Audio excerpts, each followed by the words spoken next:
આ તરફ વડોદરામાં માઇક્રો ટનલ ડ્રેનેજ પ્રોજેક્ટનો વિરોધ થઈ રહ્યો છે। પૂર પછી સરદારનગરમાં આ પ્રોજેક્ટ હાથ ધરાયો છે। 36 ફૂટ ખોદકામ પછી ભૂગર્ભ જળ ઉપર આવી ગયા અને પાણી ઉપર આવતા આસપાસના મકાનો પડવાની ભીતિ સેવવામાં આવી રહી છે। મહિનાઓથી ચાલતી કામગીરી સામે સ્થાનિકો ભારે વિરોધ કરી રહ્યા છે। પાલિકાની અણઘડ નીતિ સામે સ્થાનિકોએ વિરોધ નોંધાવ્યો હતો। મહાનગરપાલિકા એટલે ખોટા ખર્ચાનું નગર એવું સ્થાનિકો કહી રહ્યા છે। સ્માર્ટ સિટીમાં વારંવાર પ્રજાના નાણાંનો વેડફાટ થાય છે, તેનું વધુ એક ઉદાહરણ અહીં જોવા મળ્યું। પૂર પછી સરદારનગરમાં આ જે પ્રોજેક્ટ હાથ ધરાયો હતો તે હવે પડતો મુકાયો। પાલિકાની અણઘડ નીતિના સામે સ્થાનિકોએ વિરોધ નોંધાવ્યો છે। નવી નગરપાલિકાઓ જાહેર થઈ ગઈ, ત્યાં ચૂંટણી પણ થવાની છે, પરંતુ મહાનગરપાલિકાની જે હાલ અહીંયા હાલત છે તે ગ્રામ પંચાયત કરતા બદતર છે। એ એટલા માટે છે કે સ્માર્ટ સિટીના નામે અહીંયા કરોડોના પ્રોજેક્ટ ચાલી રહ્યા છે। એવો જ એક પ્રોજેક્ટ સરદારનગરમાં પણ ચાલે છે, માઇક્રો ટનલિંગનો। વિશાળ ડ્રેનેજની ચેમ્બરો ખોદી દેવામાં આવી, પરંતુ એટલી તે ઊંડી કરી દેવામાં આવી કે હવે ભૂગર્ભમાંથી પાણી આવી રહ્યા છે અને આ પ્રોજેક્ટ કદાચ ફેલ ગયો છે તેવું માની લઈએ અને હવે તેનું પુરાણ કરવું પડે છે। આ પ્રકારની કામગીરી સ્માર્ટ સિટી વડોદરામાં થતી હોય એવું તો કદાચ ગ્રામ પંચાયતોમાં પણ નહીં થતું હોય, ત્યાં પણ સારી સુવિધાઓ મળતી હશે। વિજયભાઈ, આ જે કામગીરી છે કરોડો રૂપિયાના ખર્ચે કામગીરી કરે, પછી પુરાણ કરે, પછી હવે ફરી કામગીરી કરવી પડશે, આ સ્માર્ટ સિટી કહેવાય? સૌથી પહેલાં તો એક વાત કરીશ કે અત્યારે ભણતર વધી રહ્યું છે, પણ ભણતરની સાથે સાથે જ્ઞાનની કંઈક અભાવ દેખાઈ રહ્યો છે।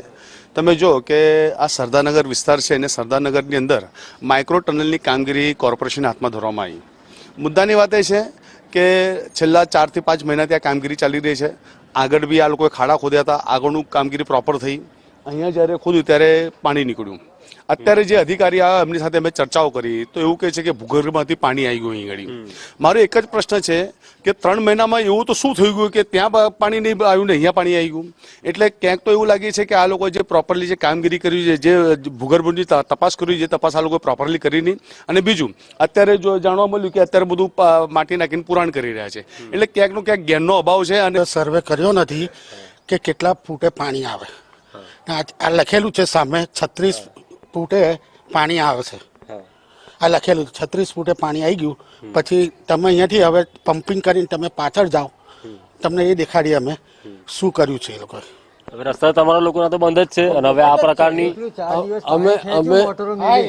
અમે લોકો છેલ્લા 3 મહિનાથી આ તકલીફ અહીંયા ભોગવી રહ્યા છે, બરોબર છે। આગળ જે કામ ચાલતું હતું ત્યાં બી રસ્તો પર એ પ્રમાણે લગભગ છેલ્લા 6 મહિનાથી રસ્તો બંધ છે ત્યાં, બરોબર છે।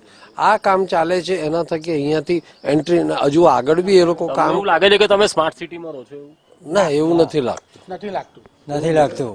અને હમણાં સાહેબ આ જયારે કૂવો કર્યો ને ત્યારે આ લોકો અંદર 5 દિવસ મોટી મોટરો નાખી અને પાણી રાત દિવસ ખેંચ્યું અંદર થઈ નથી ના બનાવી એ બી પૂર દીધું ના, પછી કાલે હમણાં નક્કી કર્યું કે પછી વરસાદી ગટર જતી ને રીઇન્સ્ટોલ કરવાની, જે હતી એ જ પાછી કરવાની, એ જ રીઇન્સ્ટોલ કરવાની। એટલે મારા તમારા કરોડો રૂપિયા ગયા, મેરે દેશ કી ધરતી નિગલે સોના, એવું થઈ કરી મુકેશભાઈ। સ્થાનિકોમાં રોષ જોવા મળી રહ્યો છે, જે વરસાદી ગટરે તોડી નાખી, નવી કામગીરીના નામે કરોડો રૂપિયાનું આંદણ કર્યું, હવે ફરી એ પ્રોજેક્ટ ફેલ ગયો, ફરી પુરાણ કરી રહ્યા છે અને હવે ફરી જે નવી જૂની સિસ્ટમ હતી એનું જ રિસ્ટોરમેન્ટ કરવામાં આવશે તો પછી કરોડો રૂપિયાનું આંદણ કોને પૂછીને કરવામાં આવ્યું તેવા સવાલો હવે સ્થાનિકો કરી રહ્યા છે। કેમેરા પર્સન નિકેશ વડન સાથે કુણાલ શર્મા, સંદેશ ન્યૂઝ, વડોદરા।